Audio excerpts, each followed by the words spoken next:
right, everybody, welcome back. Hard to believe we're almost at 20 episodes. We've been doing this since probably the beginning of last year, and it's hard to believe we're already at 16 episodes. Dano, how you doing this evening? Doing good. This snowmageddon, cold, whatever the hell we're going through is I'm just bunkered inside right now Yeah, with it's I not think great. I most think of you and I are both doing the same thing right now. We're essentially have stayed inside all day, and the crazy storm that's hitting the Northeast is just absolutely ridiculous. Yeah, I got a notification. Today is Sunday, by the way, when we're recording this. I got a notification at noon that my daughter would not have school tomorrow.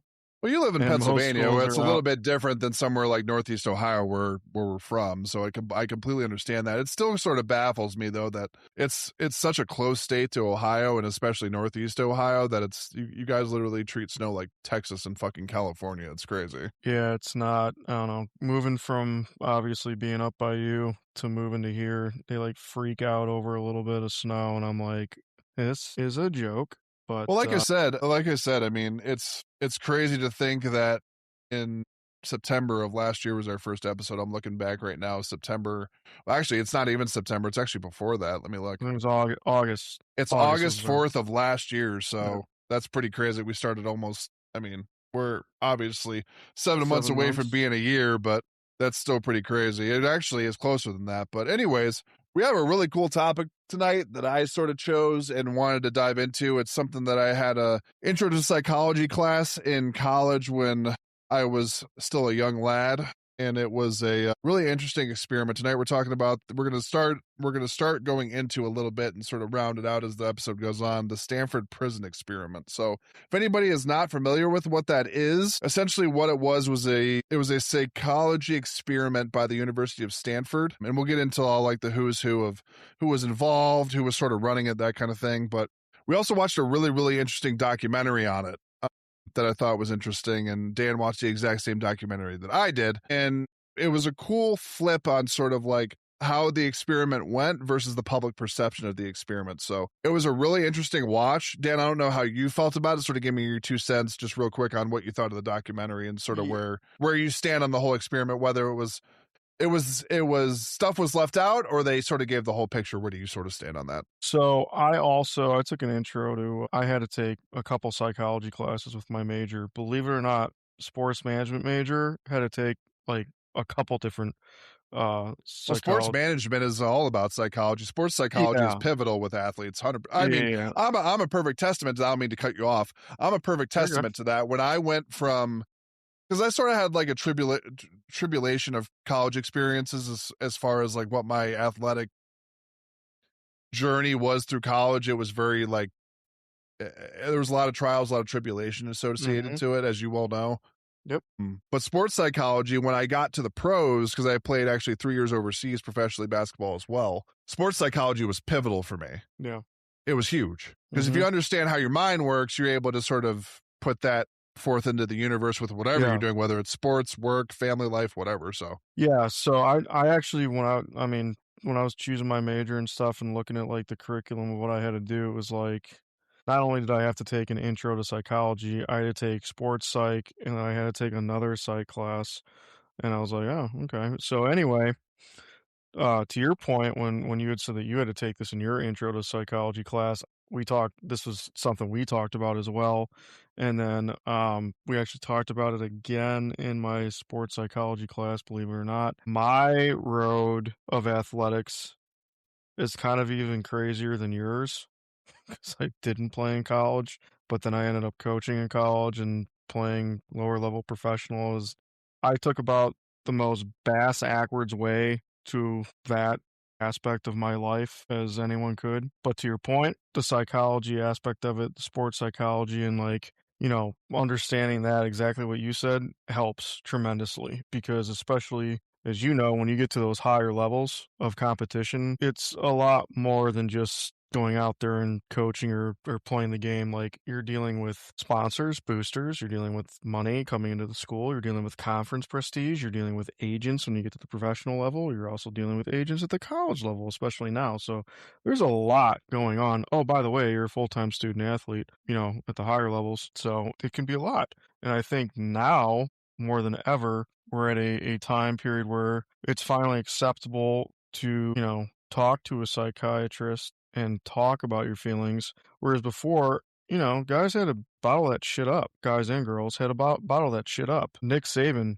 he literally, I think it was once a week, the last, I think, 5 years to 10 years of his career at Alabama, he talked to a sports psychologist every single week. So Well, it like kind I of shows said, I you mean, how he evolved. yeah, I mean, it ties into pretty much everything we do in life. It doesn't necessarily have to be sports. It's sort of like a strong body is a strong mind, like they always say. So, like, for example, like, if you have a strong mind, there's some stuff that's going to get to you. It's just human nature. It's just the way it is. There's buttons that need to be pressed and buttons that are pressed that sort of send you off the deep end. But if you're able to have a strong mind and sort of know what you're getting yourself into, the reason I say this, because it sort of ties into the episode, is that, like, essentially, if you know what you're getting into, you can sort of prepare for it more and not let as much stuff affect you. Really Yeah. crazy thing about the Stanford prison experiment is that there was sort of, I feel like, a generalization made about the experiment. They didn't really understand the lengths that some people are willing to go to. And that's where it gets crazy, right? That's where the episode starts to get really insane, is that they take the initiative of what they were able to do and the roles they were given and sort of, they sort of throw it out into left field. Yeah, after watching this documentary, and by the way, everyone, this was the National Geographic channel did a documentary, and this was the first documentary where they got correct me if I'm wrong, Blake, but this was the first one where they actually got the participants side of Well, it, it was the right? participants, plus they had the original footage. So if And anybody doesn't right, know, all of the interactions between the individuals so essentially what it was, I'll just sort of set the tone because it makes sense to set the tone. That way you'll understand where we're yeah, coming from yeah, with the yep, authoritative aspect and all that kind of shit.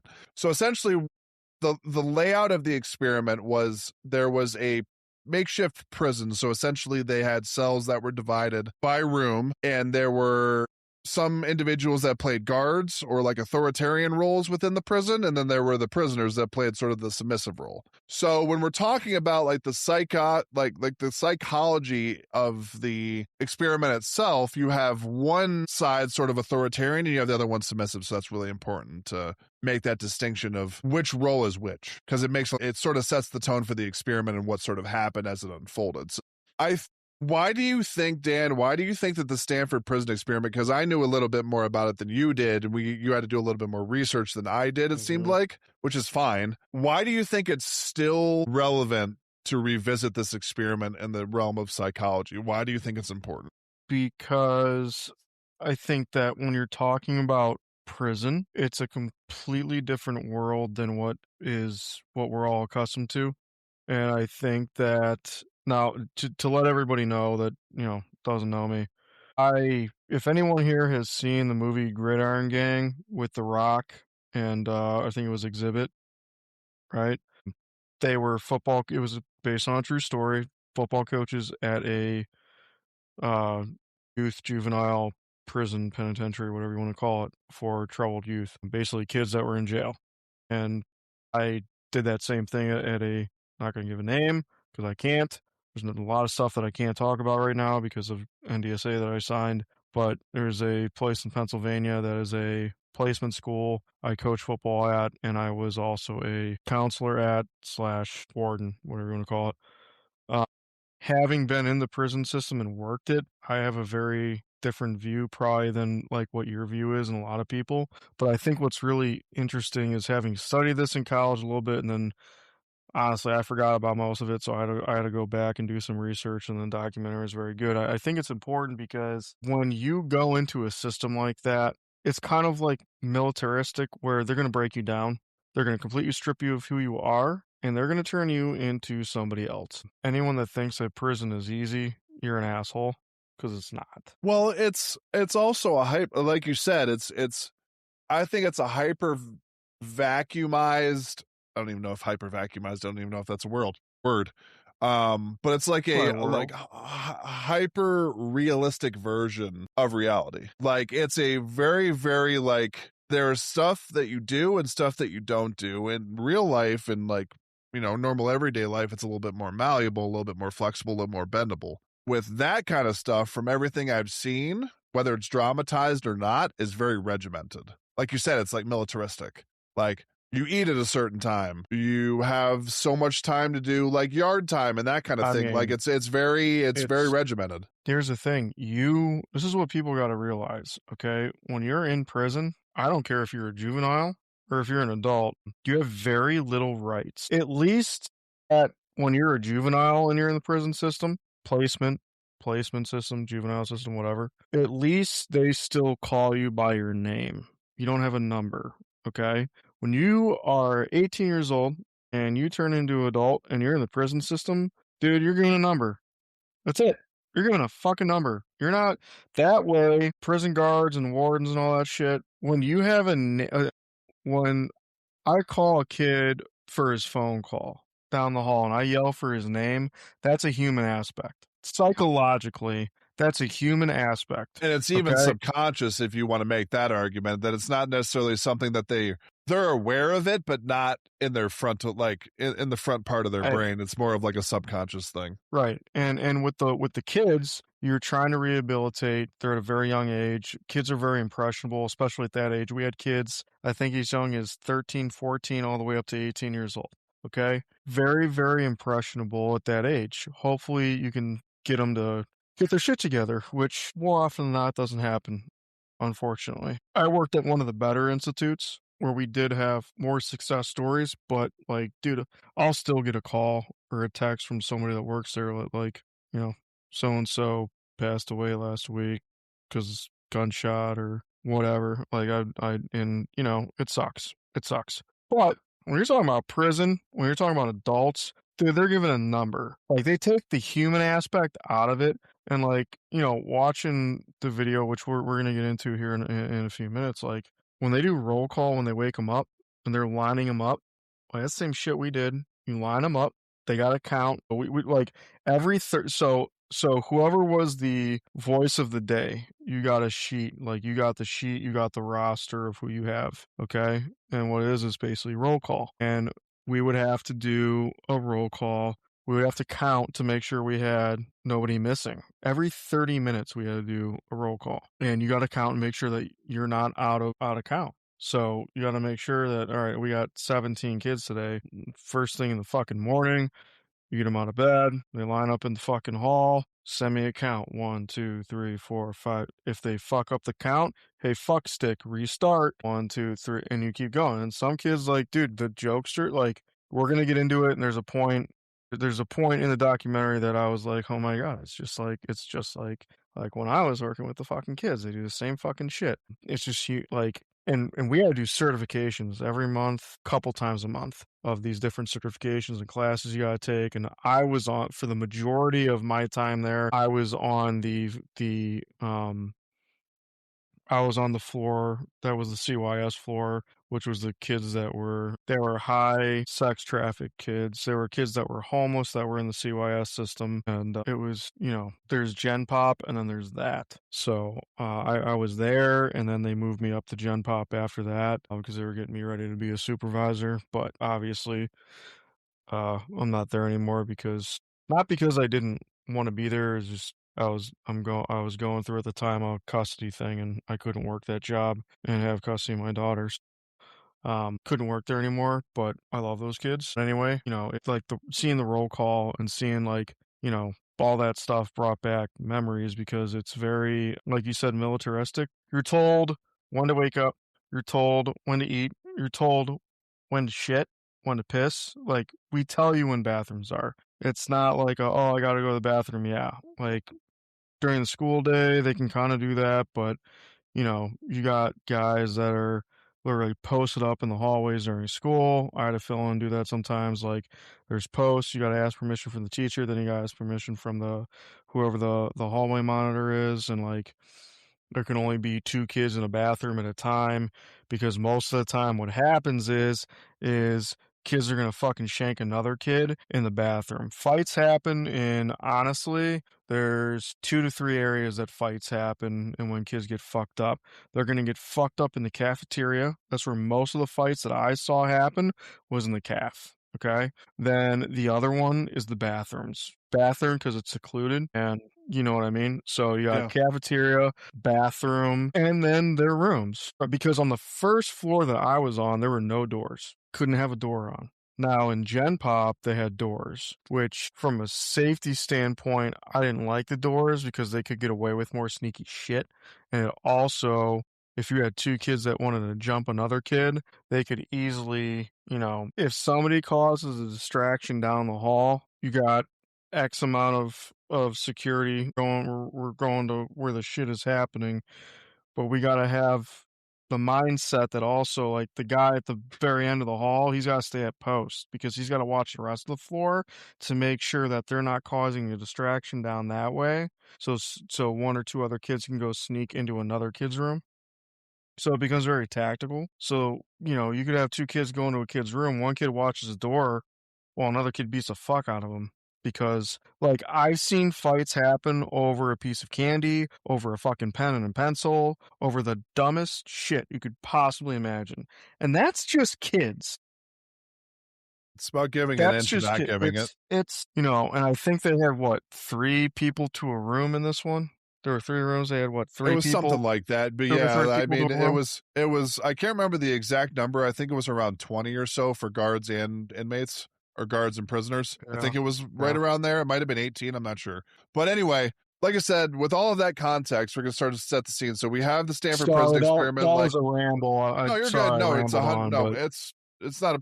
The context I think will help because if you're giving your point of view, they sort of know that you've been a part of it. That makes more sense. yeah, I've been in the system, so it's yeah. But as we're setting the Stanford prison experiment, essentially it was a prison or a makeshift prison built in the psychology department basement of Stanford University. Then we're going to obviously introduce Philip Zimbardo. He'll become a very prominent figure. He was sort of the proprietor of the experiment. He was I believe, the head of psychology at Stanford at the time, or one of the heads of psychology at Stanford at the time. So as we set the scene, it was very intricate how they did this experiment. It was very like real world ish, I guess, if you want to put that kind of spin on it. So they essentially had real police arrest the participants' homes. So they went to the participants, the guards or the police went to the establishments or domiciles of the people that were playing the prisoners, and they were literally arrested on the spot, taken in cop cars, blindfolded, all of that kind of stuff to create the illusion that they were actual prisoners going to a a penile facility. Essentially was it Trying to get them in the mindset of, "Oh, right, it was fuck," to set like, up "I'm fucking" to yeah. set up the scope that they were really a prisoner and all this was real and all that kind of stuff. So that sort of set the scene as far as the arrest and roll assignment. And then you also have the prisoners were stripped of their identity, just like Danny was talking about. They were given a number, uniforms, they were deloused, all of the standard practices within reason that they could have done to make it realistic, they did within the experiment. On the flip side, we also had guards that were given uniforms. They were given batons. They were also given sunglasses. I think a couple of them even had nicknames that, like, when we watched the documentary, there was like a couple people that had nicknames according to like what they looked like or the way they were acting from a prison guard standpoint as Yep, well as a prisoner standpoint. So, which is also very real. They give you fucking nicknames and that shit, right. percent. But I think the interesting thing was the key sort of revelations that we had watching the documentary. I mean, it like the guards, they were always trying to sort of top what they were doing to the prisoners each day. So they wanted to sort of hold that authoritarian rule over the prisoners, not just from we have domain over you, but we're upping the ante every single day. And I thought that was interesting from a psychology standpoint. Like I said, all this stuff is sort of Mhm. setting the stage, and we're going to get into why this matters. But I think the biggest question that I'll pose to you, and I'll sort of give my view as well, is if you're told how you're supposed to act, is that sort of getting rid of the organic or the in the moment type scenario role defining? Like, how do you feel about that? Do you think if the guards were told to be more passive, do you think they would be more passive, or do you think they would still have the authoritarian aspect? I mean, Do you if think they they're got like told a fall? Do you think they got like a false confidence based on what they were supposed to do in the scenario? That's my question. who was the main guard that was like the dickhead? They said it. They nicknamed him John Wayne. Yeah, yeah, yeah. So So he was sort of like the, if you want to say warden, if Zimbardo wasn't the warden, he was essentially yeah, the guard. He was the head guard. Let's he put it was the that head way. guy. I would say that he went into it the mentality. He said it in the documentary. He went into it with like, okay, I'm gonna set the fucking tone. right? Do you think, but that's the question, right? Is that innate? Is that just the type of person he is, or was he given that false confidence by what he was told to do? Do you think it would have been the same had they been told, "Hey, just wing it, do whatever you want to do"? His background that he told in the documentary was he was in a fraternity, he'd been hazed, he'd gone through that whole thing. So I think that's more of kind of his personality. Now, do I think that also it might have been manipulated, that they might have been told, like, hey, really sell this thing? Because Yeah, obviously somebody had to take the lead, right? Why was he the right. lead? Do you think that was done by the confidence boosting, or do you think you're more of the idea that was his personality? Am I getting that right? I think that's his personality watching Okay. that documentary. I think that's more his personality, honestly. He seemed very confident when he was talking about it. He didn't seem very reserved. He didn't feel like he had any remorse. He kind of had this like, yeah, like that's how I went into it with this thing, and like I loved it. Blah blah blah. Like teach these fucking guys, they're gonna follow the fucking orders and blah blah blah. He was very matter of fact like. Whereas if somebody was told to do it and they didn't agree with it, I don't think he would have been as cocky about it. Does that make sense? Yeah, to a certain degree. I mean, I think it could be a little bit of a I think it could be a little bit of both. Could be. Um, It could. It I could. think the false confidence definitely gave him the button push element. Do I think he would have been as brash without it? I don't know. That's up for speculation. Honestly, I think now that you mention it, here's what probably happened. I think, and correct me if you think I'm out of line here, but I think Philip Zimbardo probably met with them pre whatever, told them this is how, whatever, act like a prison guard. Here's how prison guards act, gave him some type of material. And then that guy probably thought, I'm going to be the fucking head guy. Or you're gonna up the ante. Like, this is what they want me to do. I'm gonna extrapolate it so it's Yeah. even worse. Yeah. And that, I mean, that's an interesting notion, just because of the fact of like we're mentioning Zimbardo just because he was very pivotal in the way the experiment went. He was the one that was running it. He was sort of like the overseer, and Yeah. and And sort of and I think we should focus on him also, because he was playing sort of two roles. He was essentially trying to be the researcher grabbing information, but then at the same time, he was sort of the superintendent and sort of made like the rules and regulations. And like, I think there was even some context as far as the prisoners, or not the prisoners, excuse me, the guards were concerned, where he would like meet with them, because the guards were able to go home. They were able to go home, eat, socialize, well, and all that kind of that's stuff. And then you have the prisoners that are locked where they're at for, I that's think they said it was what, 6 or 7 days. It was supposed to be 14 and they called it short.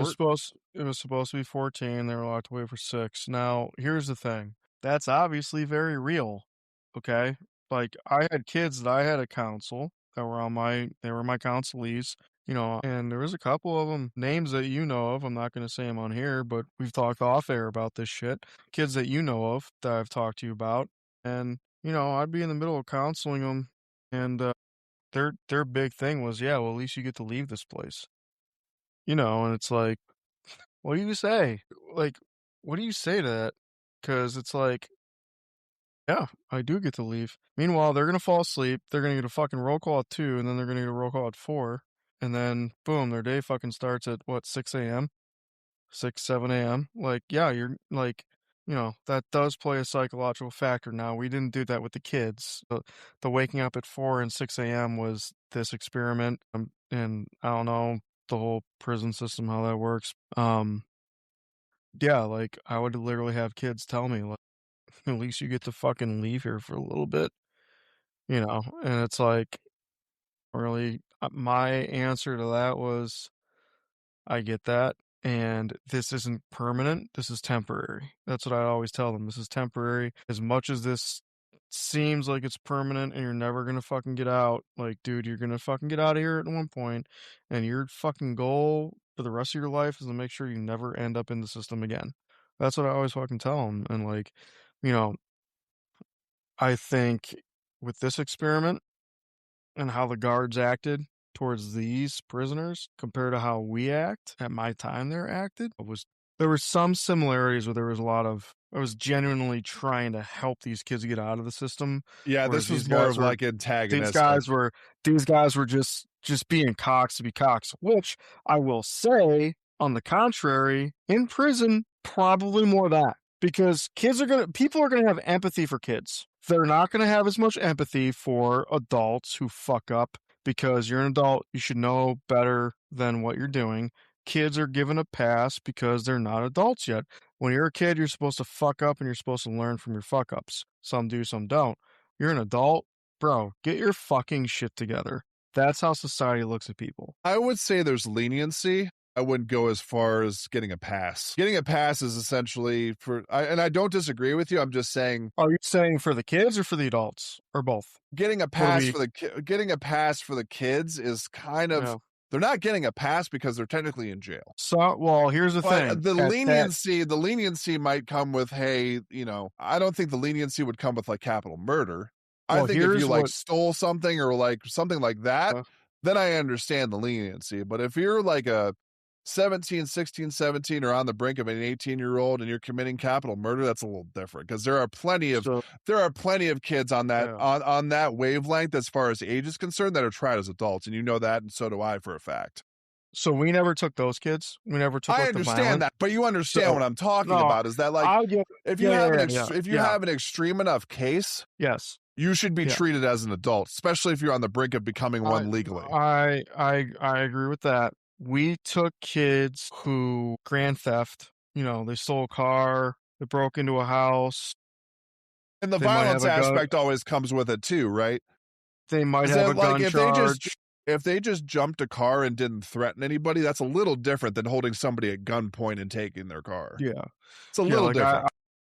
I had a couple kids on my caseload. They stole cars. They like to steal cars. Yeah, but They if would you're hot not rod cars. endangering anybody, that's a little All right. different than if you're, like I said, holding somebody at Yeah, gun, knife point, whatever, correct. and Now taking their we property. did It's a little different. we did have those kids. We had those kids too. The murder kids, we would not take kids with murder charges. But again, I think with now also you gotta understand, we had also kids there, and this is what's really interesting that we'll get into later that I want to talk about, but we had kids there they were CYS. They just had shitty home life, and they were in the system because the people that were supposed to be their guardians sucked. Their mom and dads were horrible. Their aunts and uncles were horrible. They had no family members that could take them in. And they just, unfortunately, were dealt a shitty card in life. It wasn't their fault.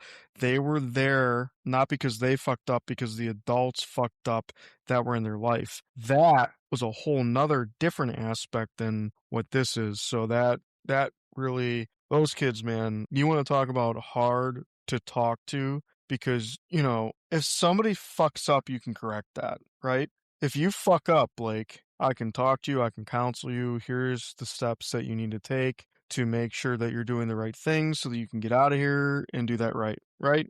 Okay? If you're not the one that fucked up and you're in essentially fucking kid prison because somebody else who was an adult looking after you fucked up, what do I say and do to you? Like, what do I say? Every adult that you've known has fucked you over, Yeah, it's a product of the environment type shit. right? So Which is a real thing, by the way. I fervently believe that you yeah, are a product of your it's environment. Not that the environment that's not the way you have to stay, but it does play a role and it does play a factor 150%. absolutely.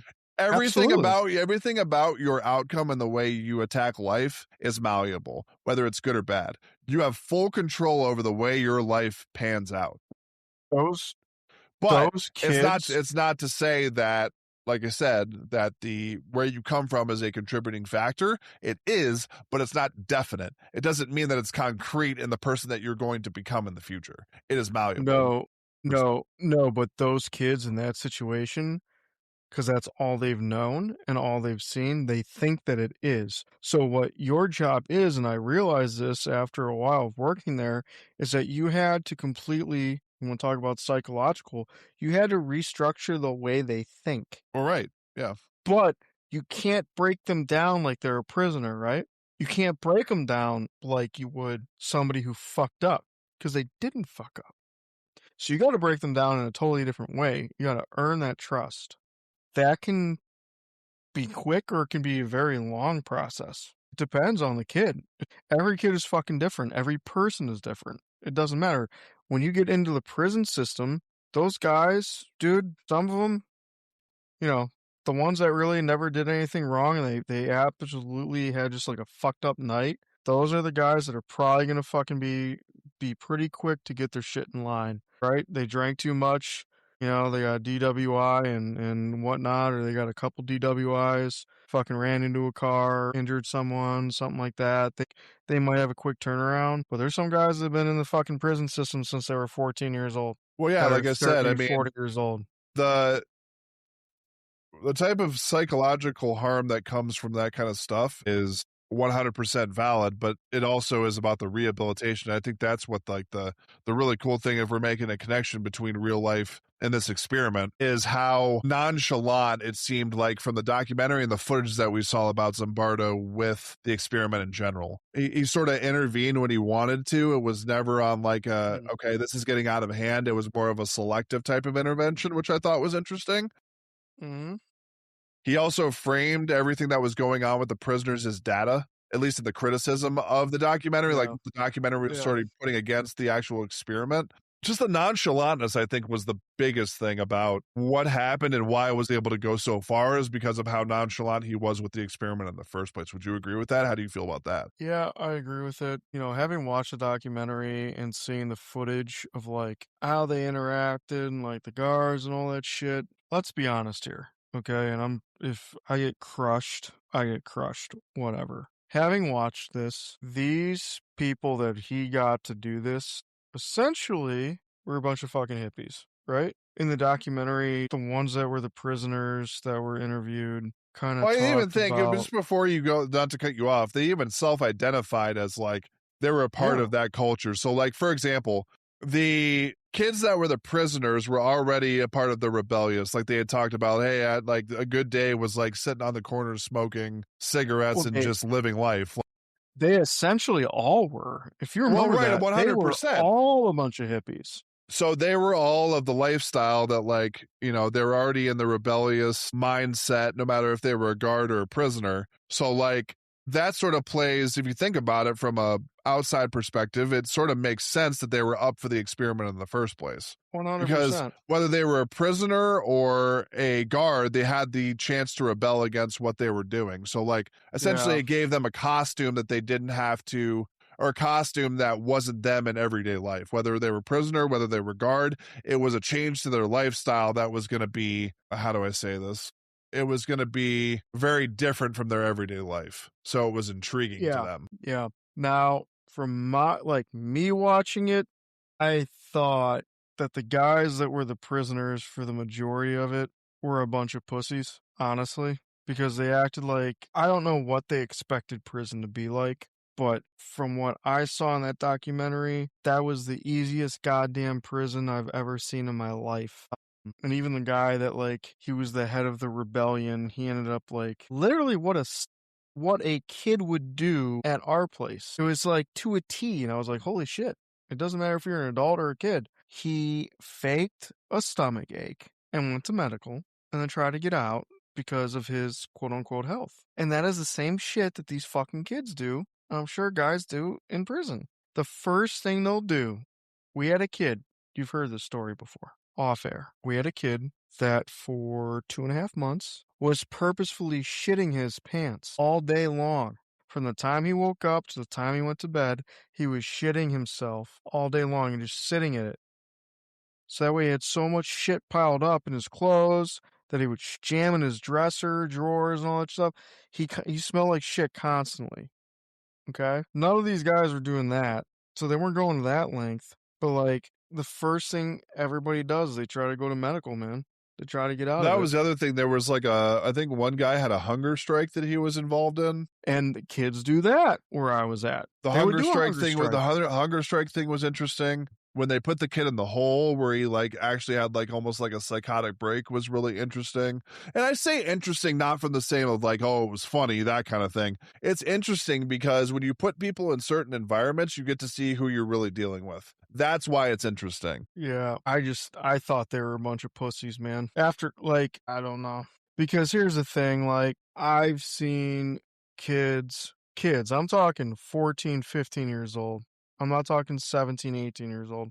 I'm talking like 13, 14, 15 years old deal with a hell of a lot more shit than those guys had to deal with at what, 20 to 23 years old, however old they were. I don't know.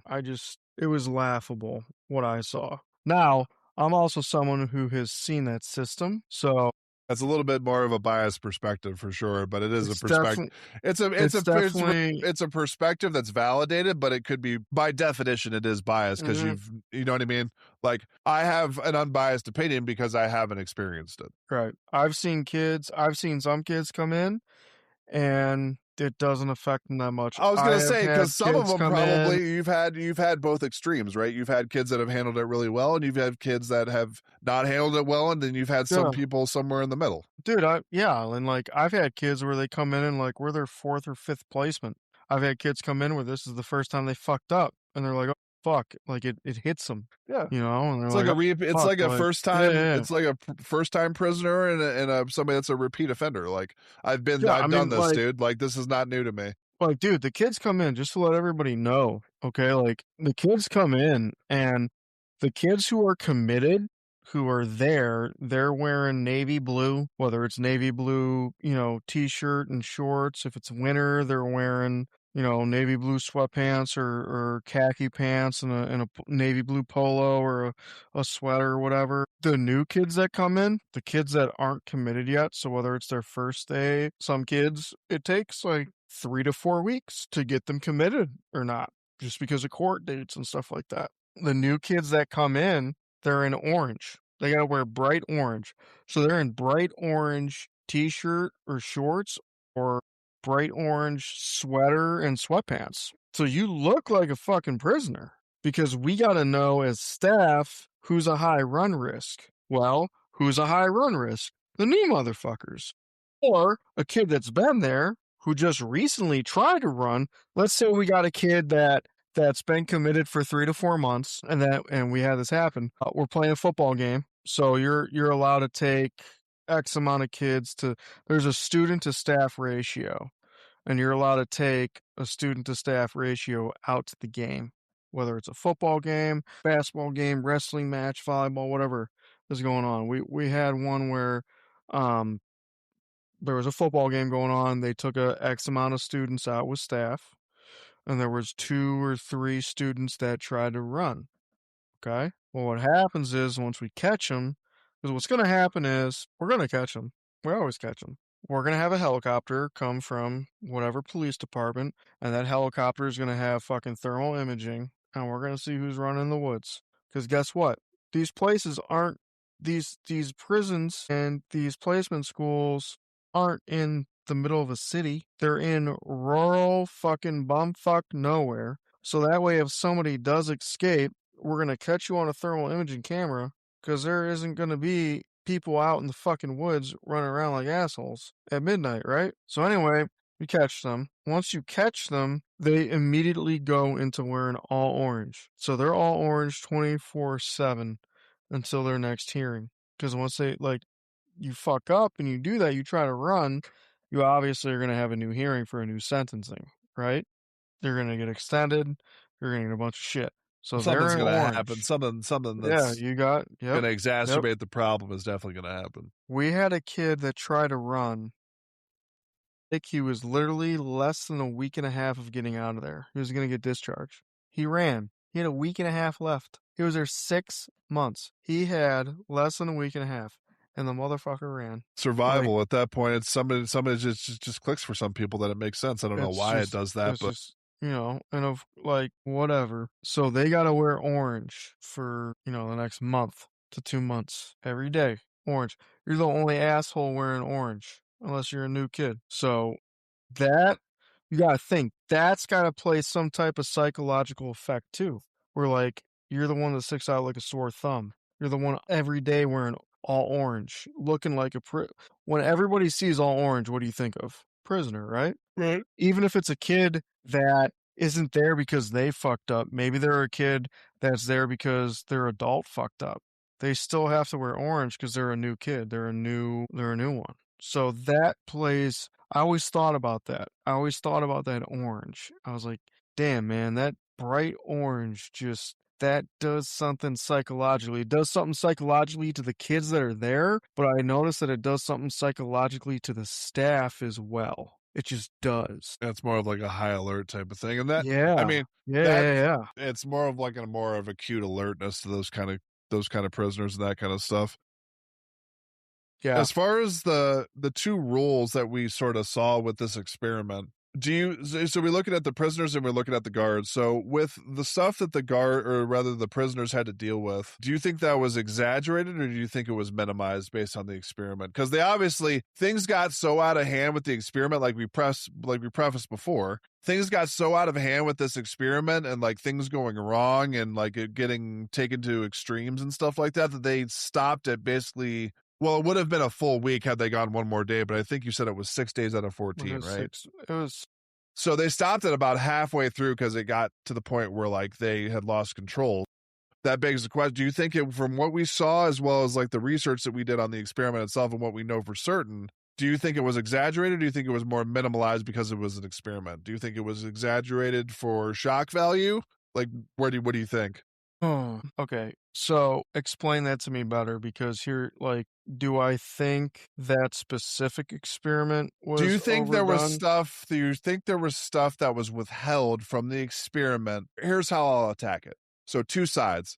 Stuff was held during the experiment that made it seem less effective or less damaging to the prisoners, or do you think we got the full picture? What side do you sit on? Because there's been multiple speculation that the footage that we've seen and the footage that was allowed to be seen was just the stuff that they were willing to show. Does that make more sense? Yeah. Well, so I have Like, two I guess what is your contention? Do you think we saw everything we needed to see to get the full picture of the experiment and that is what it is? Or do you think there's other stuff they wouldn't show because it was more heinous and that kind of thing? there's probably other stuff that they wouldn't show that was more heinous. 100% I believe that. Now, Because some I of will the say reason I preface that is because some of the prisoners that we saw in the documentary actually said they had real trauma from what happened. Like it actually affected them mentally. yeah.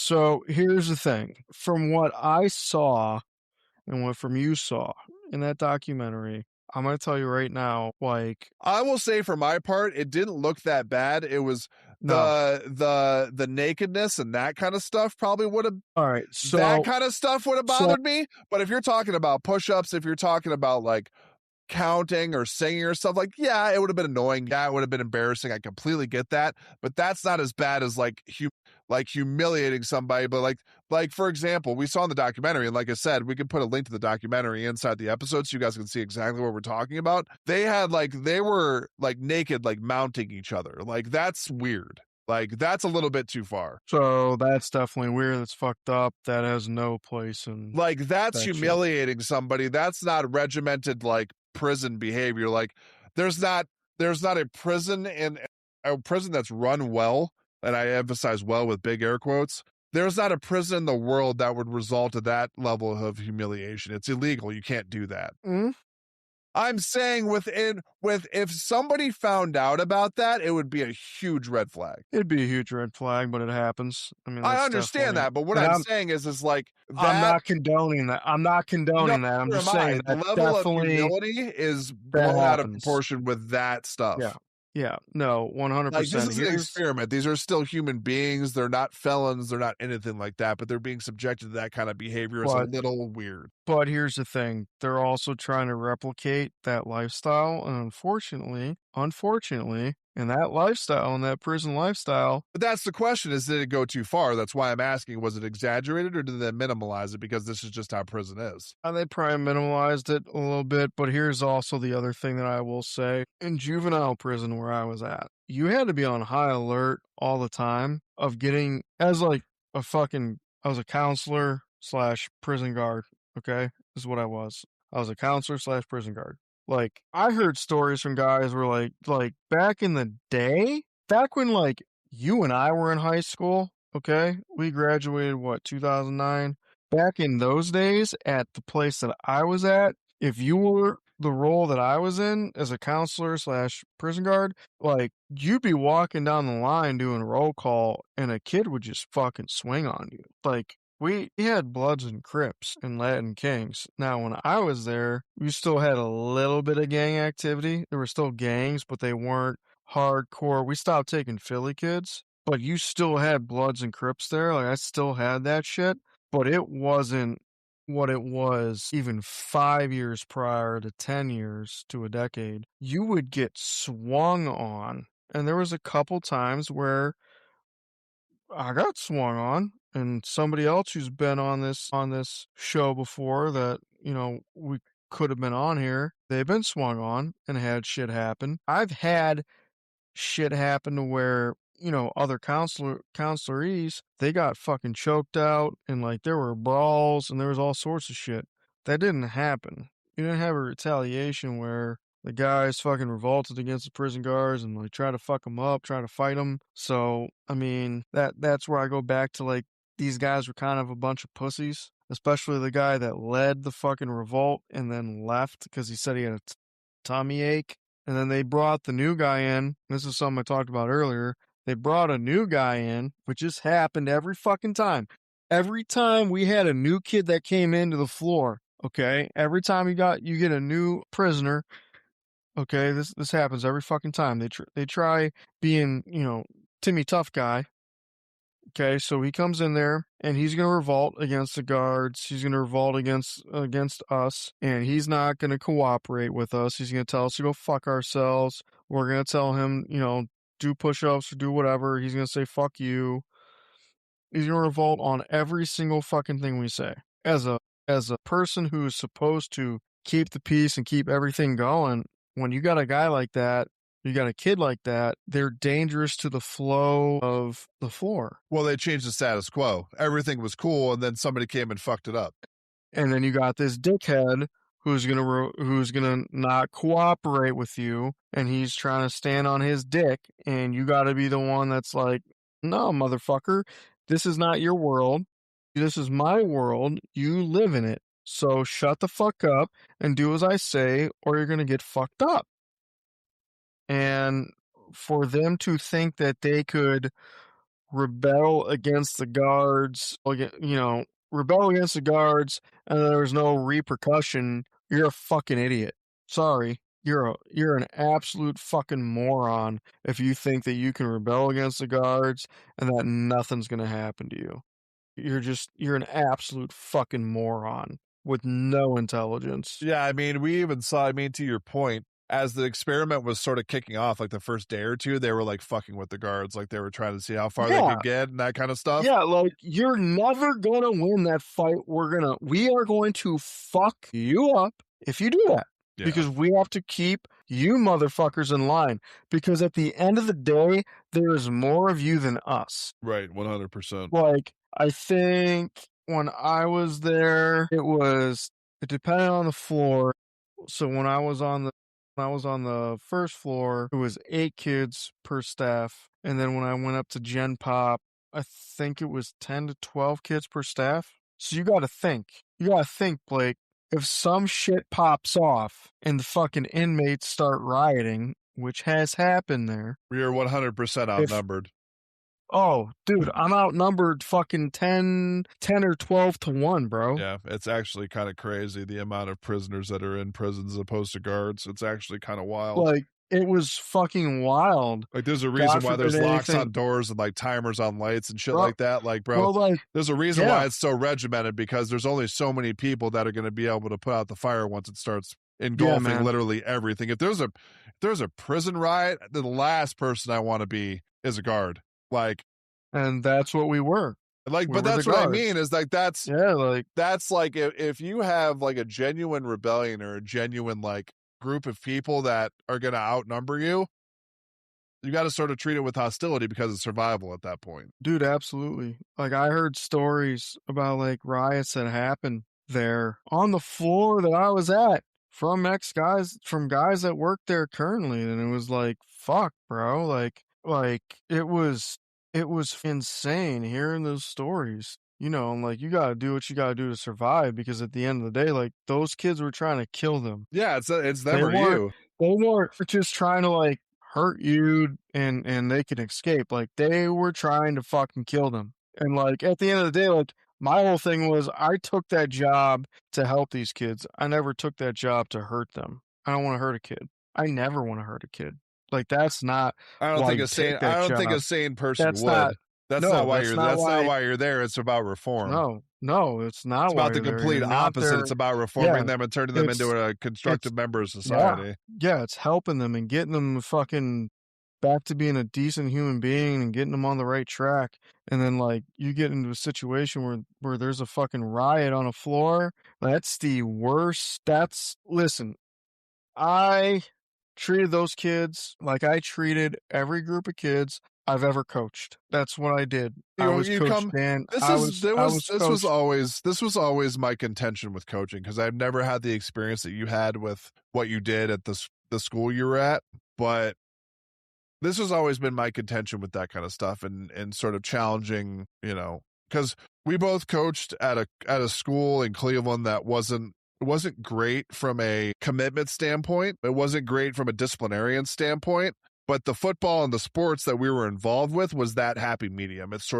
It gave them a sense of structure. It gave them a sense of discipline. It gave them a sense of all of that good stuff that they need to go and have to be a productive member of society. That there are consequences to your actions. If you don't do Mhm. it a certain way, you're not going to get ahead. You're not going to progress. You're not going to do any of this stuff. And that's And what a there were good a reform couple school, no matter if it's a prison, it's a yeah. juvenile detention center, all of those places should aspire to the reform. They shouldn't aspire to the punishment. It's about making somebody that is not currently a productive member of society and turning them into that, whatever that means for them, because everybody's different.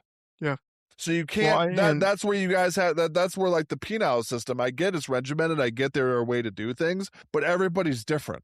Not everybody learns the same way. Not everybody has the same personality. All of that stuff needs to be taken into account. And you could even go into an argument well, about how like our prisons are overpopulated. oh, yeah, 100% agree with 100%. that. Yep, Like yep. if we're talking about violent offenders versus non-violent offenders, if you like there's obviously extremes of people that belong to be locked away for the rest of their life or for whatever reason capital punishment if you believe in that as a last resort, right? Most kids are Like, not that, but though. that's my Most point kids is are like not most kids that. have run away from home, they've stolen something, but are they a violent offender? Have they hurt anybody doing it other than maybe monetarily? I mean, That's where the they leniency need comes in that we were talking about earlier. And that's what I'm talking about is that like there's something to be said about somebody that just steals a car and somebody that steals a car at gunpoint. That distinction needs to be made. It's important. my whole thing was, you know, I saw kids that went into that system that were there not because they fucked up, but because the adults fucked up, or kids that, like you said, okay, they stole a car, but they didn't hold anybody at gunpoint. They just made a bad decision because of the other kids that they were influenced by. Like, I saw kids that were just genuinely good kids that made a bad decision. Yeah, they got caught in the wrong Go place at the wrong time with the wrong people. Happens all the time. They go there and then they get put on the Gen Pop floor, and a good kid turns into an asshole because he's surrounded by other assholes. Instead of putting the kids that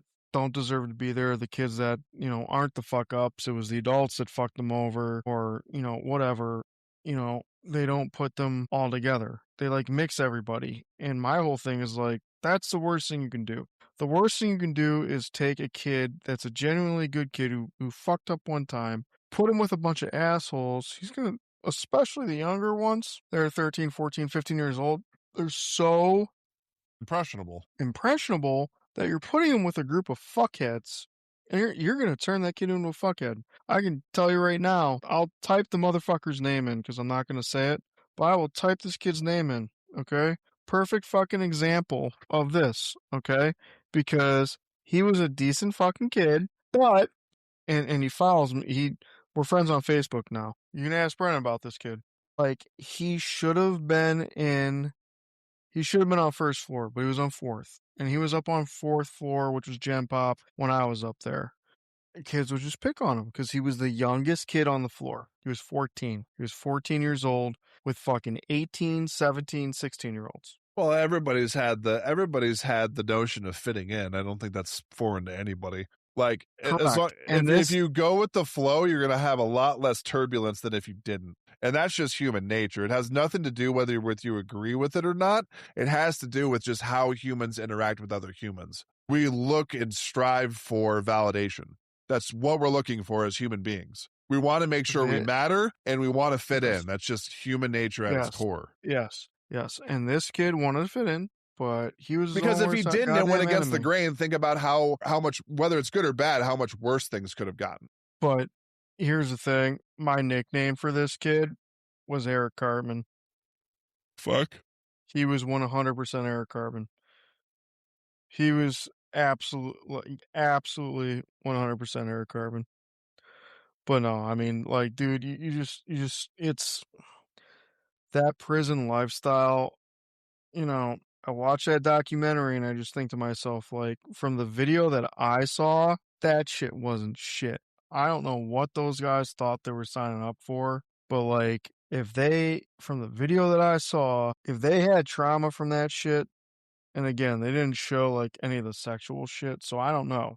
For them to have like what they say is the trauma and all that, there must be a lot of shit that they didn't show that they didn't release because from what I saw, I don't know what the fuck they were expecting prison to be. Because it was no that's the easiest goddamn fucking prison in the history of prisonisms ever, from what I saw. So let me ask you a question since you alluded to the fact that you were sort of like a quote unquote big air quotes guard and that kind of stuff as far as where you worked. Let's take the flip side and look at the former guards. Like some of them admitted in the documentaries we saw that they were performing, they were just sort of playing a role. Yeah. They believed that the cruelty and all the stuff that they were supposed to do was expected, so that's why they pushed the envelope and sort of made things more extreme day by day, tried to up every day from the day before and that kind of shit. And then they also insisted that they believed in their authority. So let me ask you a question since, like I said, we touched upon the fact that you were in this role in a real world example, not an experiment, but something you were doing as a career or a job. How Yeah, did that was you my feel? job. How did you feel about your role as somebody that had to be put in that position? Did you feel like you were expected to be stern? Did you feel how did you feel? Sort of give me your take on that. Because that's an interesting perspective as somebody who's actually lived it in a real world example. It's interesting. Yeah. Yeah, so my when I interviewed for the job, so to give everybody like a background that doesn't know my background. I coached with you at Euclid High School in Cleveland. I also coach at Cleveland Heights High School. Very tough areas, very tough neighborhoods. Okay. Jeff Rotsky hired you and me. Okay. And, you coached with us 1 year with the freshmen. You were an assistant. You did a phenomenal job. My role was way more intricate because I had to go recruit kids. So my role was I had to go to the middle schools and the elementary schools and I had to recruit kids to play for us instead of joining the gangs. So my job was to go get these kids in the middle schools and elementary schools before the gangs got to them. So I was already somewhat like familiar with this shit because it's a shit show. Let me tell you, because the gangs are recruiting these motherfuckers in elementary school and middle school, and if anyone thinks that that's bullshit, you have no clue what the fuck you're talking about. When you get into these bad areas of Cleveland, Detroit, Pittsburgh, all over the fucking country, they're recruiting these kids at a very, very, very young age. So my role was to go into these hardcore inner city schools and to go recruit these kids before the fucking gangs would get to them. And sometimes I would have to go to a gang member's house and try to talk to whoever the fuck was in charge to try to convince him to let this kid play for us because he had a lot of athletic talent and there was a good chance that he was actually going to make it out of that area. And occasionally, you would have one of these fucking gang members that usually was the kid's uncle or brother or cousin or father or whatever say, all right, he can go ahead and play with you. But the minute he either doesn't get recruited or drafted or whatever, he's back with us. So he's basically on like a temporary loan, which puts even more pressure on you, aka me, as a developmental guy, because now, you know, I got a spotlight, not just the kid has a spotlight on him, but then I got a spotlight on my ass because if they'll do it for 1 or 2 kids, but if you're not producing those kids and you're not developing those kids into what you say you're going to, what do you think's gonna happen, Blake? Yeah, I mean, the deal is off at that point. Well, not only is the deal off, they might come for me, Right. literally, Yeah. okay? So, you gotta make sure you're developing them. So anyway, I had already been a part of somewhat of the system knowing that shit. So, basically back to your question is I thought the I thought that basically from what they took these people to do, I can understand two points of it. Okay.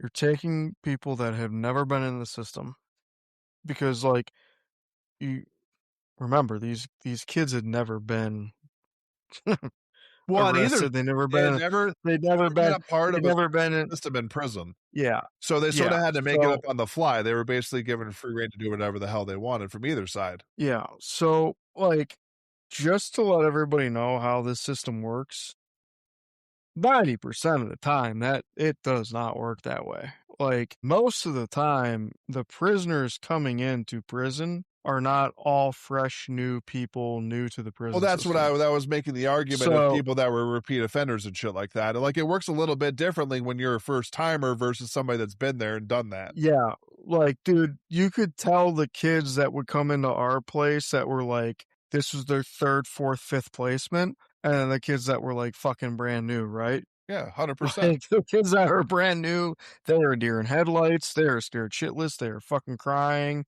like, they're freaking the fuck out, they're not eating. The kids that are, like, it's their 3rd or 4th placement, they could give a fuck less. It is another vacation home for them. They're just used to it. Right.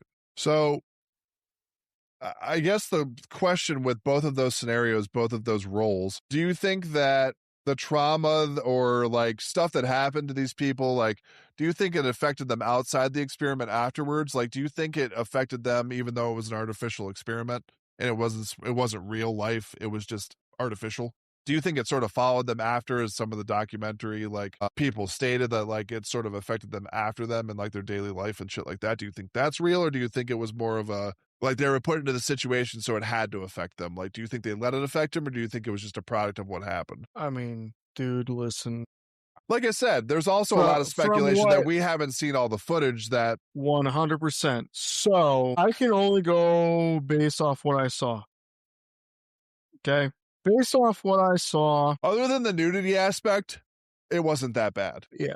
Thank you, thank you. Other than the nudity aspect, which would have been like for some people that's really traumatizing, and I completely get that. Yeah, I But get that, but at but the like same time, like, dude, you're getting butt fucked in prison. but like There's a lot of shit going the on. like the counting and like the singing and all that kind of stuff, and some of the stuff they had to do for chores and all that That's kind of stuff, nothing. that's not really That's that's nothing. stuff we had to do when we were kids. Dude, that's Like it's nothing. that's just like following a rule. But like the If only one I could see is like a little bit more murky than the other ones is like the nudity aspect. When you're playing with that kind of stuff, that's a very vulnerable the position to be in. I the nu completely understand that, but the nudity sexuality thing was definitely if that took I can place, it's definitely see fucked the up. argument with that one. But Now everything else now, wasn't I that will bad. say I will say, for whatever reason, there's a lot of that shit that fucking goes on. Not necessarily nowadays, that shit never went on where I was at, but I've heard stories of other places where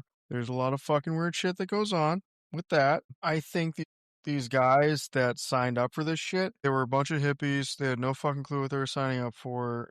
I think Like, that's the biggest argument is they just didn't know how deep it was going to get. And they maybe nobody did. Maybe that's the point of the experiment is that it was meant to be the extreme. Like this is we're going to take people, probably, put them in an well, uncomfortable environment and see how far we can This take it to get results. was this was what? This was the 70s, 71. right? Okay. So you gotta think, like, Shawshank Redemption didn't come out till what, 92, 93? Yeah, ish. Like, there weren't a lot of movies Well, they that also I talked about guess in the documentary too that they were like, to get research for the assignment or the experiment rather, the people that either played guards or prisons were like all we knew about prison was like what we saw in movies in Hollywood. So Yeah, and there that wasn't comes like with like a the dramatization of the whole ordeal. Like, this is what I was expecting. It's really going to be like this, but that's the reason for the reaction by both parties in the first place, is because they didn't know essentially what they were getting themselves into. here's the thing though, of what's crazy is this was done in the 70s.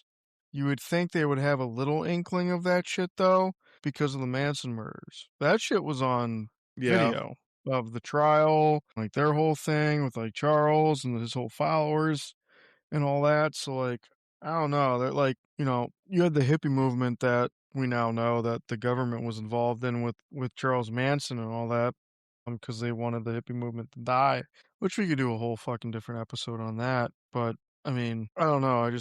I feel like they like still, even though there wasn't a lot of documentation on prisons back then, like you gotta think, like even before I worked where I worked at, I didn't think prison was a fucking cakewalk. No, I don't think. I think anybody with a brain wouldn't think that. I mean, if you think you're just going to walk into an But establishment like that, and let's say the prisoner aspect, and think you're going to have any control over what's happening to you, you're fooling yourself. yeah, but I think those kids thought that like it was a joke. Well, 100%. But that's what I'm saying, is there are some people that go So, into prison that have that mindset that this shit is oh, going to be a fucking 100%. cakewalk, and then they get the realization that Yeah, it ain't that, brother. You're yeah, not built for this.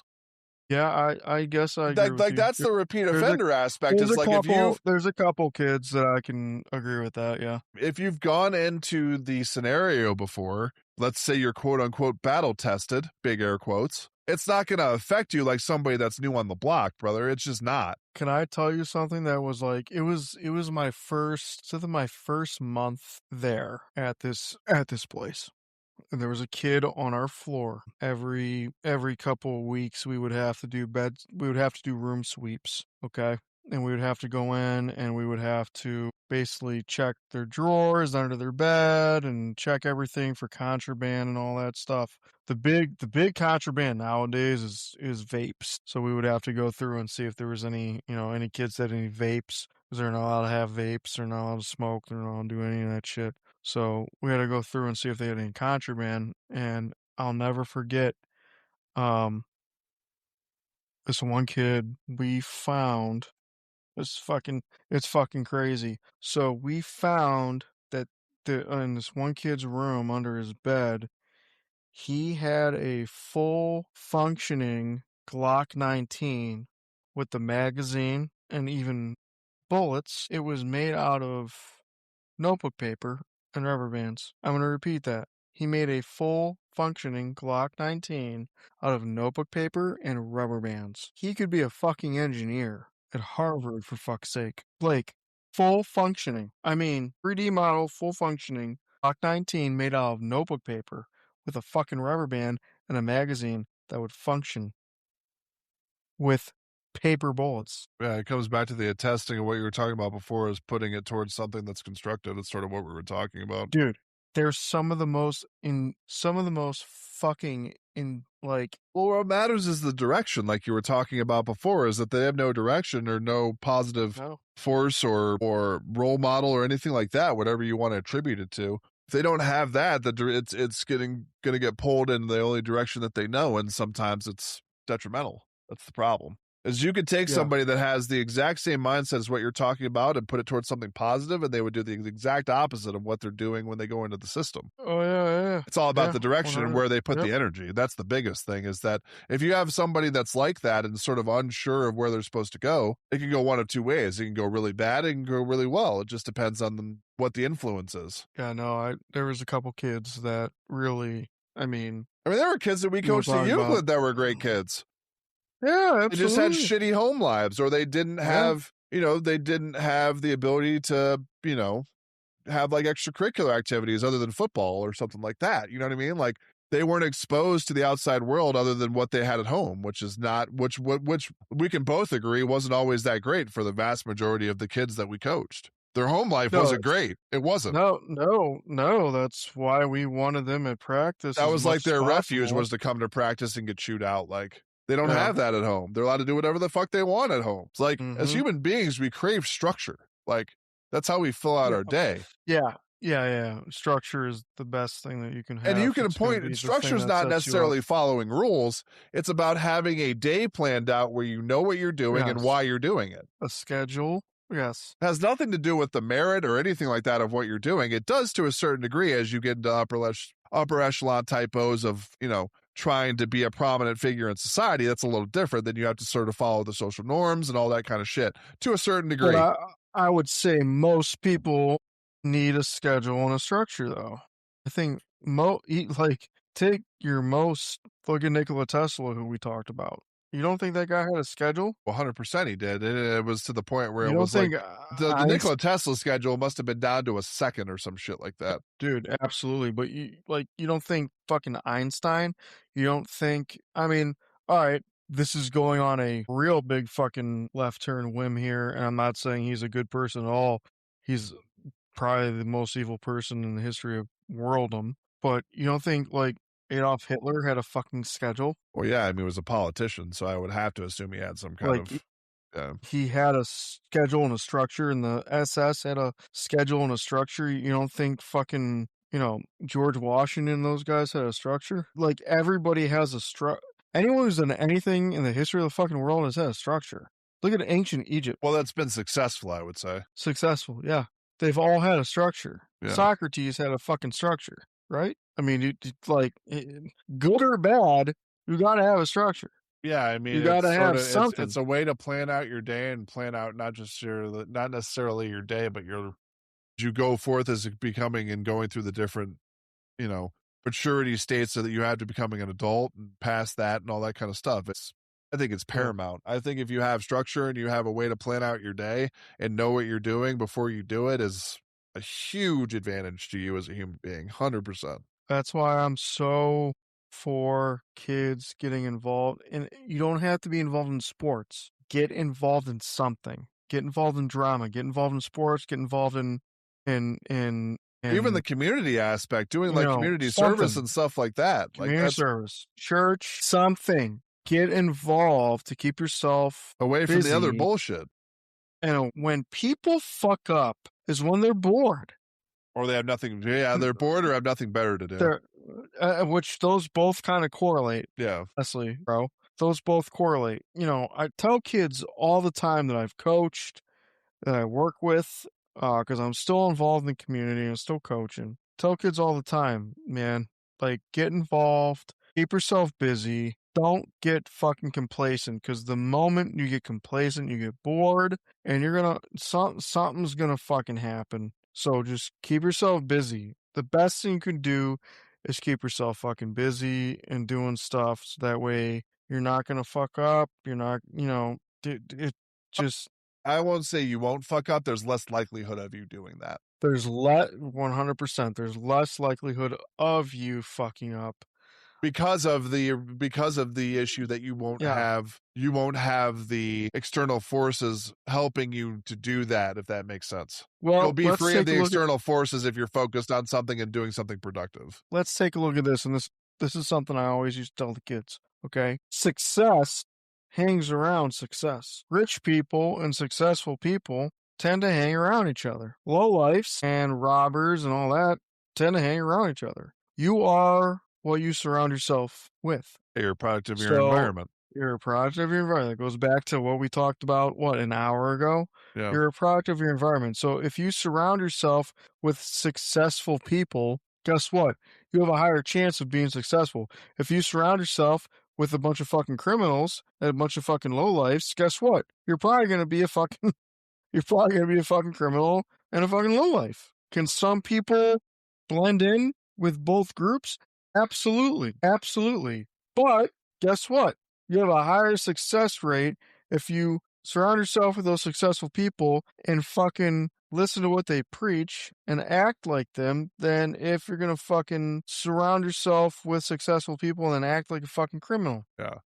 But I think I think the legacy and the modern implications of this is exactly sort of what we're talking about, because this has been used to explain stuff that's happened in prisons as far as like abuse and like that kind of stuff. It's been used to sort of justificate or for justification for military behavior, how you're broken down in the military. It's also been used to justificate police misconduct with that kind of stuff when like you're being arrested and all that kind of shit.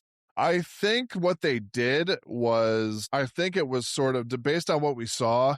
Like I said, the nudity aspect is sort of where I draw the line. I don't really agree with that kind of stuff. I think that was a little bit over the top. I agree with that. I think that the counting, the singing, the push-ups, that kind of stuff, taking away their meals if they weren't being, quote unquote, cooperative with the guards and all that kind of stuff, all of that is valid. I completely agree with that because that's some of the stuff that we had to deal with. If you didn't want to eat what your mom made for you back in the day, you weren't eating or you made something yourself. So now in the prison system, again, this was done in the 70s, this experiment, I know. But now, at least with the juveniles, you cannot make them, we could not make them do push-ups or sit-ups or any physical activity as punishment.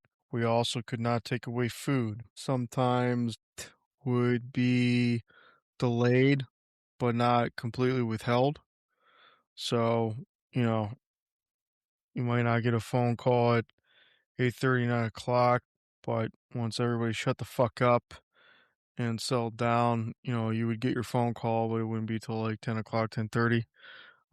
So we would never withhold phone calls, but they would be delayed, which their phone calls are probably, I'd say, top two, top three things in their whole fucking life at that point.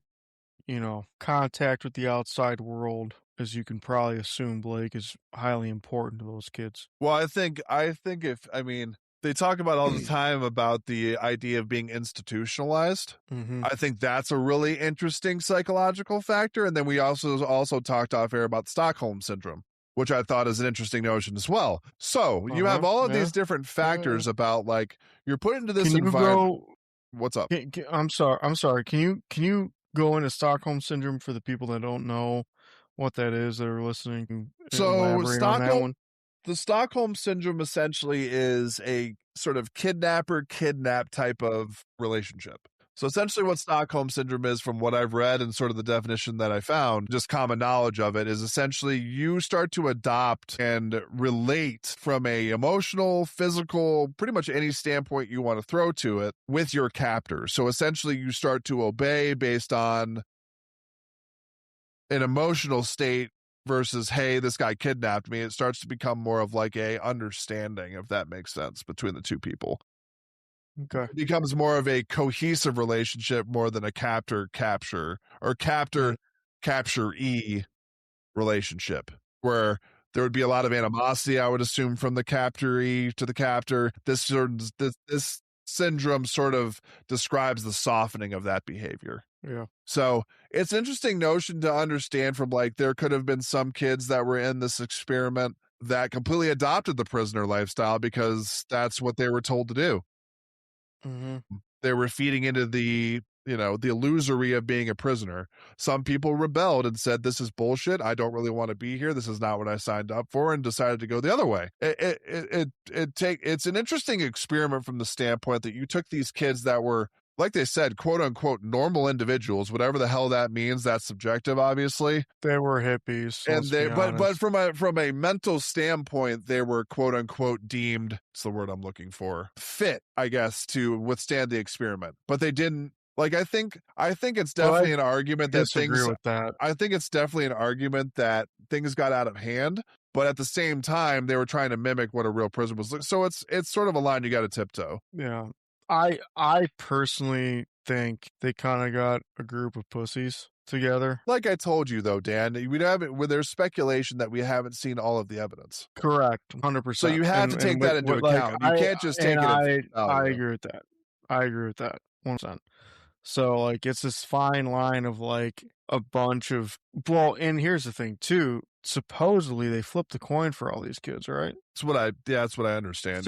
So they took a whole group of hippies. It's not like they took half hippies and half not, or half criminals, whatever. Like you took a whole entire group of hippies and turned them into prisoners and guards. And I think when you could have fucking flipped the entire thing and had the kids that were the prisoners turn into guards and the guards to prisoners, I think you would have had the same fucking Well, that result notion though to is to be think about. I like, saw. I think that would be the same result. Honestly, I think you'd have the same result. Wait, so you think if the initial part of the experiment where they were chosen, it would have been the same, or you're saying that if they went through the prisoner process and then got turned into guards, and the No. guards turned into prisoners, I that would be chaos.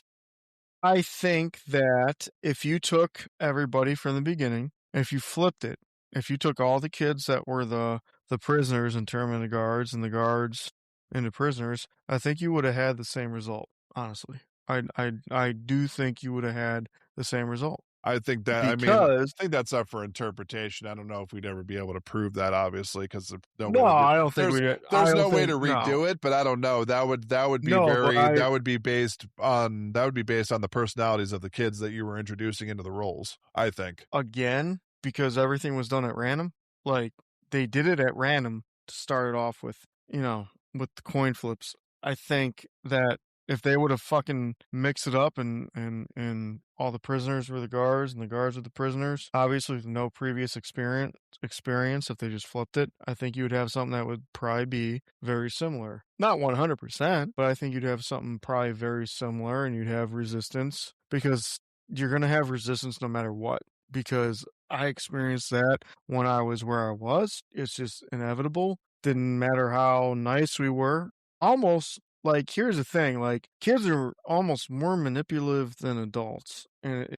no matter how nice, like, what I learned was the more nice you were, the more manipulative those kids became. So it was kind of like, listen, uh, this is my world, live in it. And if everything goes smooth and gravy, then we're going to have a great time. And if you make my life a living hell, I'm going to make your life an even more living hell. And I was 100% honest. And the kids respected that. I had kids that told me all the time, I'd ask them, like, how come you always listen to what I say, but when so and so tells you to do something, and I've told you this person off air, so is Brennan. But how come when I tell you to do something, you do it, but when that person tells you to do something, you fight with them, you argue with them, you fucking scream and yell and make all these obscene gestures and blah, blah, blah. Well, because I know that you're not going to give in. That'd be their thing. Like, I know that you're not going to give in. I know that, you're not just going to let me do what I want to do. You're consistent. They would always say you're consistent.